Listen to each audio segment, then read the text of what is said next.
वन्दे ब्रह्मपुराधिपं श्रीसहजा नन्दं च मूलाक्षरम् श्रेयस्कारणसद्गुणैकनिलयम् श्रीप्रागजिह्वावत ब्रह्मोपासनधारकं गुरुहरिं यज्ञं तथा योगिनं प्रीत्येवं प्रमुखं महन्तमनिशं श्रीजीस्वरूपं मुदा મહિમાનો મહિમા પ્રવચન માળામાં આજે 401મા દિવસે સૌને સાષ્ટાંગ પ્રણામ. જય સ્વામિનારાયણ. ભગવાન સ્વામિનારાયણના વચનામૃતોનું પાન કરી રહ્યા છીએ. ગઈકાલે આપણે ગઢડા પ્રથમના ચોથા વચનામૃતનો પ્રારંભ કર્યો. મહારાજ કરુણા કરીને સંતો અને હરિભક્તોને સૂક્ષ્માતિ સૂક્ષ્મ અને ગહનમાં પણ અતિશય ગહન એવી સાધનાની વાતો કરી રહ્યા છે. માત્ર એક જ વાક્યની અંદર ઉપદેશ આપતા મહારાજે કહ્યું કે ભગવાનના ભક્તને પરસ્પર ઈર્ષા ન કરવી. ભક્ત થયા પછી, ભક્તિ માર્ગે ચાલ્યા પછી નિયમ ધર્મનું પાલન કરતા કરતા, ભક્તિ કરતા કરતા, સેવા કરતા કરતા, સત્સંગ કરતા કરતા આપણને ભગવાનના કોઈ પણ સંબંધવાળા સંતો અને હરિભક્તોના પ્રત્યે ઈર્ષાની ભાવના જાગે છે. કોઈની પ્રશંસા થાય, કોઈની વાહવા થાય, કોઈનું સારું દેખાય, કોઈના માટે બે સારા શબ્દ બોલાય, એ આપણે સાંભળી શકતા નથી. એની પ્રગતિ, એની આધ્યાત્મિકતા આપણે આંખો દ્વારા જોઈ શકતા નથી. અને એના કારણે ભગવાન જેવા ભગવાન સાક્ષાત આપણી સામે બિરાજમાન હોય તો પણ ભગવાનનું સુખ નથી આવતું, આત્માનું સુખ નથી આવતું, સત્સંગનું સુખ નથી આવતું. કારણ કે આપણને ઈર્ષાના જ વિચારો આવે છે. આનંદાનંદ સ્વામીને સાષ્ટાંગ પ્રણામ કરીએ. મહારાજને કહ્યું, મહારાજ ઈર્ષા તો રહે છે, આપણી પણ એ હાલત છે. વર્ષોના સત્સંગ પછી, સેવા પછી, સમર્પણ પછી, દાન પછી, ભક્તિ પછી પણ આપણા હૈયાની અંદર, આપણી જબાનમાં, આપણા નેત્રમાં, આપણા કાનમાં, આપણા મનમાં ઓછા વધતા પ્રમાણની અંદર ઈર્ષા પડેલી છે. અને એના કારણે ભગવાનનું જે સુખ આવવું જોઈએ, આનંદ આવવો જોઈએ 24 કલાક, એવો આનંદ અને સુખ આપણને અનુભવાતા નથી. યોગીજી મહારાજે યોગી ગીતામાં વાત કરી કે સત્પુરુષનો સમાગમ કરો, અખંડ આનંદ રહ્યા કરે છે, અખંડ શાંતિ રહ્યા કરે છે. જો આપણે સંત હોઈએ, હરિભક્ત હોઈએ, સત્સંગી હોઈએ, ભગવાનની પ્રાપ્તિ થઈ એવું દ્રઢપણે માનતા હોઈએ તો આપણને પણ એવો અખંડ આનંદ આવે.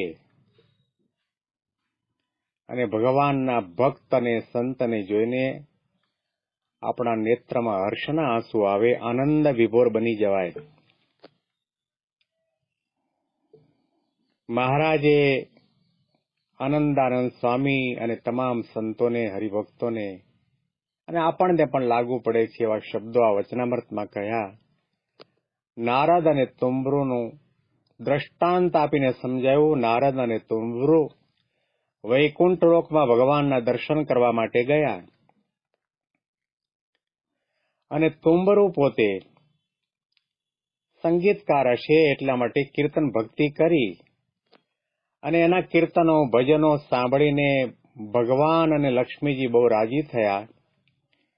રાજી થઈને પોતાના પ્રસાદીના વસ્ત્ર અલંકાર તુંબરુને આપ્યા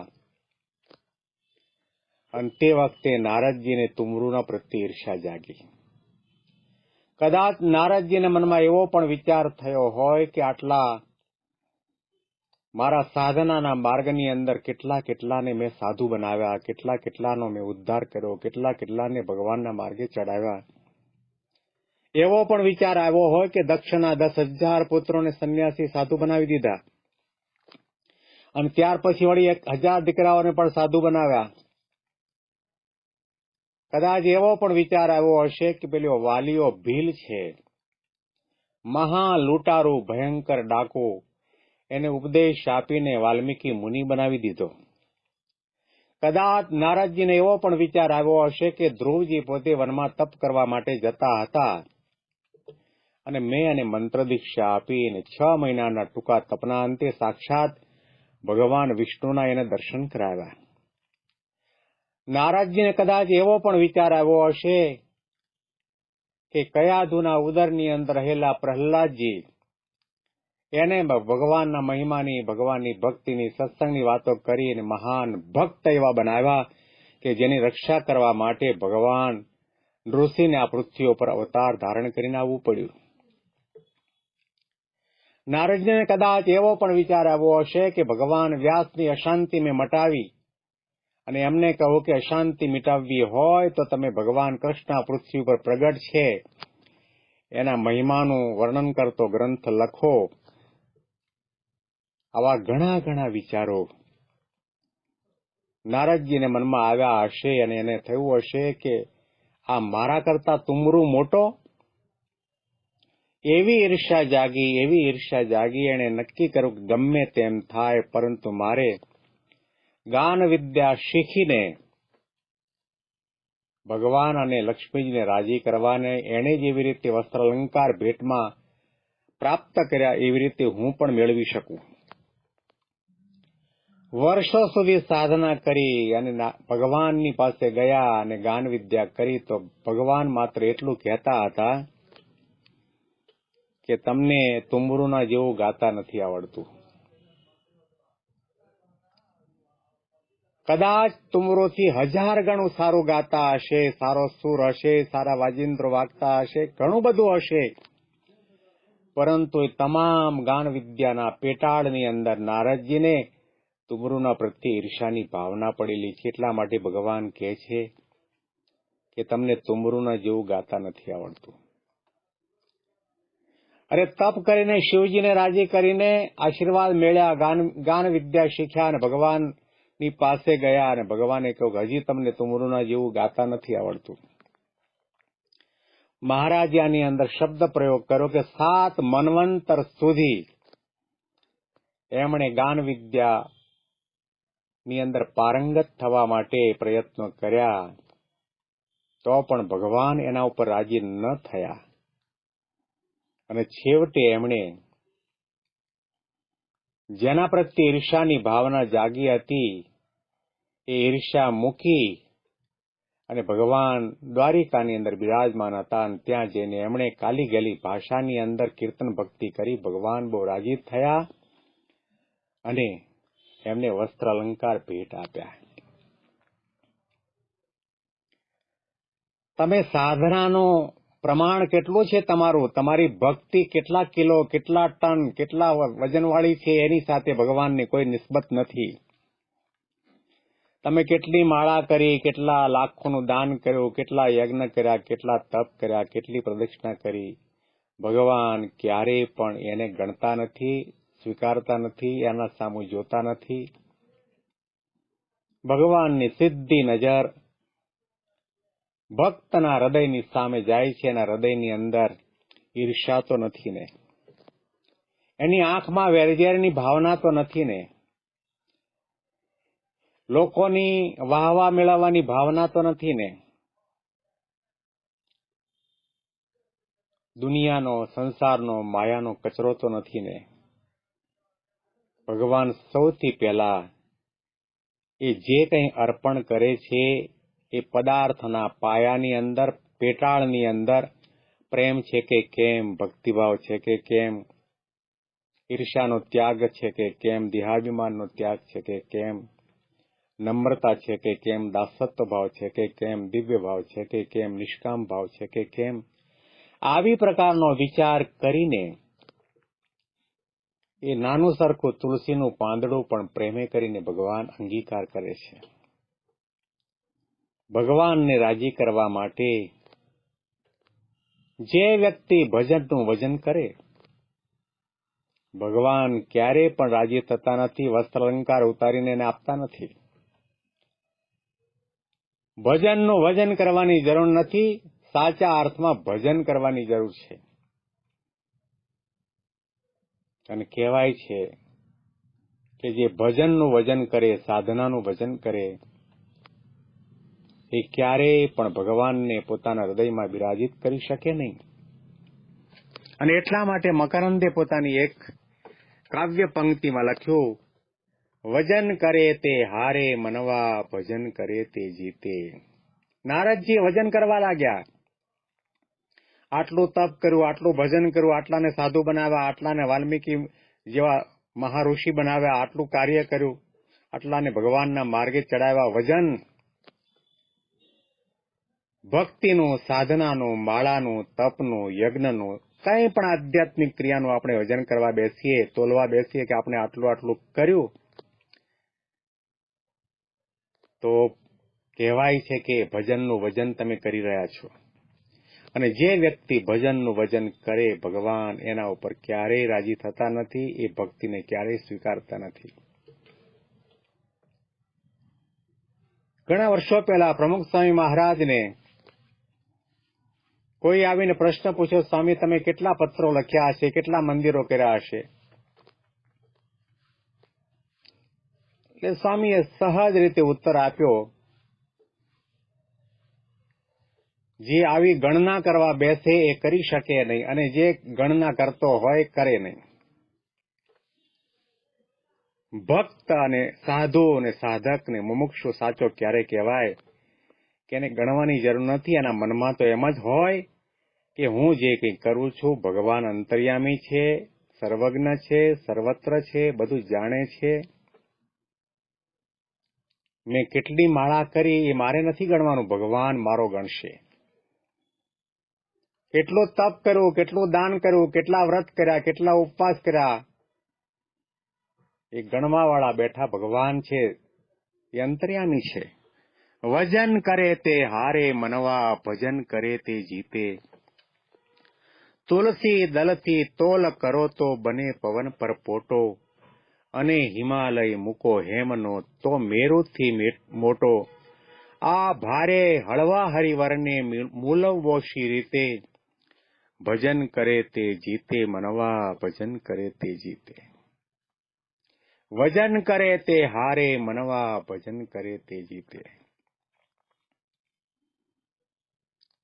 ઘણી ઘણી વખત ભગવાનના પ્રત્યેનો આપણો જે પ્રેમ છે, ભક્તિભાવ છે, સેવા સમર્પણ અને દાન વગેરે ક્રિયાઓ છે, એની અંદર આપણને ઈર્ષ્યાની ભાવના આવે, અહંકારની ભાવના આવે, ઘમંડની ભાવના આવે. વર્ષો પહેલા દ્વારિકાની અંદર એવી પ્રકારનો એક પ્રસંગ બન્યો કે ભગવાનને 16,108 રાણી પટરાણીઓ હતી. એમાં એક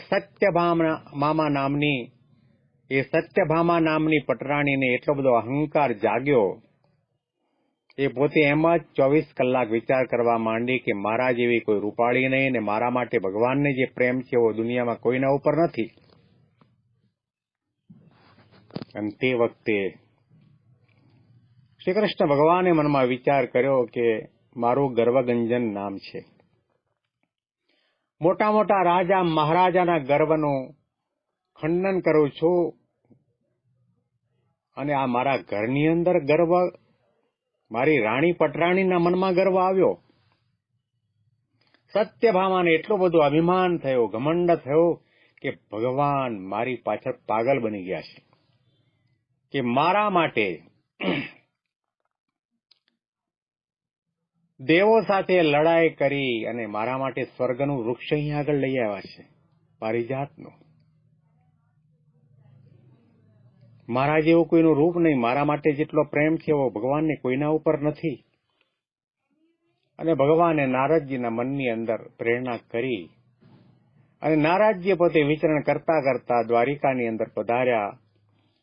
નારાયણ નારાયણ નારાયણ નમો નારાયણ કરતા કરતા એ મહેલમાં પ્રવેશ કર્યો અને સત્યભામાના મહેલના આંગણામાં આવીને ઉભા રહ્યા. નારદજીના દર્શન થયા. સત્યભામા આનંદ વિભોર બની પંચાંગ પ્રણામ કરીને કહ્યું, ગુરુદેવ પધારો પધારો પધારો. નારદજીનું સ્વાગત કર્યું, પૂજન કર્યું, દર્શન કર્યા. અને તે વખતે નારદજીએ કહ્યું કે તમે મારી પધરામણી કરાવી, મારું પૂજન કર્યું, મારે તમને આશીર્વાદ આપવા છે. તમારે મારી પાસે જે જોઈતું હોય તે માગી લો. ત્યારે સત્યભામાએ કહ્યું કે મારે બીજું કંઈ જોતું નથી. મને શ્રી કૃષ્ણ ભગવાન બહુ વાલા છે અને ભગવાન મારા ઉપર બહુ પ્રેમ કરે છે. એટલે મારી ઈચ્છા એવી છે કે એ શ્રી કૃષ્ણ ભગવાન મારા જન્મો જન્મ પતિ બને, મારી સાથે લગ્ન કરે, હું એમની અર્ધાંગીની ધર્મપત્ની બનું, એવા આશીર્વાદ આપો. નારદજીએ કહ્યું કે સત્યભામા, આ તમારા સંકલ્પને સાકાર કરવો હોય, એવા આશીર્વાદ જોઈતા હોય તો તમને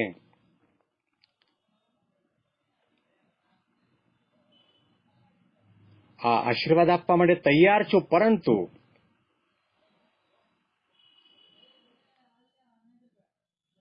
તમે તમને સૌથી વાલું હોય તે મને ભેટમાં આપો. તો કે મને તો શ્રી કૃષ્ણ ભગવાન વાલા છે, મને ભેટમાં આપી દો તો તમને દરેક જન્મની અંદર શ્રી કૃષ્ણ ભગવાન પતિના રૂપમાં પ્રાપ્ત થશે. અને આ પાગલ બની ગયેલી ઘમંડની અંદર ચકચૂર થઈ ગયેલી સત્યભામા રાણીએ હાથમાં પાણી લઈને સંકલ્પ કર્યો કે અધ્યાત્ર માસોત્તમે માસી શુભ માસી શુભ તિથો શુભ વાસરે દ્વારિકા નગરે મહદ મહેલ મધ્યે નારદ મુનિ હે ચરણારવિંદયો ભદપતિ શ્રી કૃષ્ણ સમર્પયામી. અને આવી રીતે સંકલ્પ કર્યો. નારદજી તથાસ્તુ કહે આશીર્વાદ આપીને ભગવાનની પાસે ગયા અને ભગવાનને કહ્યું, પ્રભુ આજે હું કહું એમ કરવાનું છું, કારણ કે તમે દાનમાં મને મળ્યા છો. ચાલો મારી આગળ આગળ ચાલો. ભગવાન આગળ અને નારદજી પાછળ ને ચાલતા ચાલતા સત્યભામાના મહેલમાંથી આંગણામાંથી પસાર થતા હતા. અને તે વખતે સત્યભામાએ કહ્યું, પ્રભુ કઈ બાજુ? નારદજીએ સત્યભામાને કહ્યું, તમે જરાય આમાં વિક્ષેપ ન કરતા, એ હવે મારા તાબામાં છે, તમે મને દાનમાં આપી દીધેલા છે, માટે હું કહું એ પ્રમાણે જ કરવાનું. ભગવાનને કહું, પ્રભુ અહીંયા આ બાજુ ન જુઓ, ચાલતા થાવ, આગળ ચાલો, હું આવું છું પાછળ પાછળ. હવે એ કૃષ્ણ તમારા નથી, મારા છે, એની ઉપર મારી માલિકી છે. સત્યભામા રડવા માંડ્યા અને કહ્યું, નારદજી ગુરુદેવ, મારી ભૂલ થઈ ગઈ, ગમે તેમ થાય, પરંતુ કૃષ્ણ મને પાછા આપો. તમે જે કંઈ કહો એ આપવા માટે તૈયાર છું, પરંતુ મારા પતિદેવ કૃષ્ણ મને પાછા આપો. ત્યારે નારદજીએ કહ્યું કે તમારે પાછા જોઈતા હોય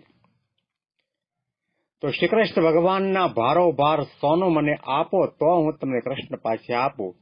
સત્યભામાએ કહ્યું કે તમે એની ચિંતા ન કરતો, એનાથી ડબલ ભાર વાળું સોનું આપવા માટે તૈયાર છું. કારણ કે સત્યભામા એ સત્રાજીતની કુંવરી હતી ને સત્રાજીત પાસે સેમંતક મણિ હતો અને સેમંતક મણિ દરરોજના 8 ભાર સોનું આપતો હતો. જયારે સત્યભામાના લગ્ન થયા ત્યારે કરિયાવરની અંદર ઢગલા બંધ સોનું આપ્યું હતું. અને સત્યભામાના મહેલના આંગણાની અંદર ત્રાજવા ગોઠવાયા. એક પલ્લાની અંદર ભગવાન બિરાજમાન થયા અને સામેના પલ્લાની અંદર સત્યભામા પોતાના મહેલમાં જઈને સોનાની ઈંટો અને જેટલા બધા સોના દાગીના હતા તે લઈ લઈને મૂકવા માંડ્યા. પણ ભગવાનનું પલ્લું જરાય ઊંચું ન થાય. સત્યભામાએ વિચાર કર્યો કે આજે ભગવાન શું જીભીને બેઠા છે, આટલું બધું વજન વધી ગયું. આ બધો ઉત્સવ ચાલતો હતો અને તે વખતે 1 બાય 1 તમામ રાણીઓ આવી અને પ્રશ્ન પૂછવા લાગી કે આજે શું આપણા પતિદેવનો સુવર્ણ તુલા મહોત્સવ ચાલે છે, શું છે આ બધું? સત્યભામાએ રડતા રડતા કહ્યું કે આ પલ્લામાં જે બેઠા છે ને મારા એકલાના ધણી નથી, આપણા સૌના ધણી છે. જેની ચોટી 24 કલાક ઊંચી રહે છે એવા નારદજીને મેં ભૂલમાં દાનમાં આપી દીધા છે. હવે તમારે જો શ્રી કૃષ્ણ ભગવાનને આપણી પાસે રાખવા હોય તો તમારી પાસે જેટલા સોના દાગીના છે તે લઈને આ સામા પલ્લામાં મૂકો. ભગવાન તોળાશે તો અહીંયા રહેશે, નહીં તો નારદજી ભગવાનને લઈને ચાલ્યા જશે. તમામ રાણીઓ પોતપોતાના મહેલમાં જઈને સોના દાગીના જે કંઈ હતા તે લાવી અને પલ્લામાં મૂકવા માંડ્યા, પરંતુ ભગવાન એક તસું જેટલું પણ તોળાવવા માટે તૈયાર નથી. પલ્લું ઊંચું થતું નથી. અને સૌથી છેલ્લે રૂક્ષ્મણીજી જયારે આવ્યા, રૂક્ષ્મણીજીએ પ્રણામ કર્યા અને પૂછ્યું કે આ શું છે બધું? આટલો મોટો ઉત્સવ ભગવાનનો અહીંયા આગળ ચાલે છે, મને જણાવ્યું પણ નહીં. તમામ રાણીઓએ રડતા રડતા કહ્યું કે આ આનંદનો વિષય નથી, દુઃખનો વિષય છે. ભગવાન જો સોનાથી નહીં તોળાય ને તો ભગવાનનો આપણને વિરહ અને વિયોગ લાગશે. આ નારદજી લઈને ચાલશે. રૂક્ષ્મણીજીએ કહ્યું કે જુઓ, તમે બધા પાગલ છો, ગાંડા છો. તમે આપણા પતિદેવ ભગવાનને તમે શું જાણો છો?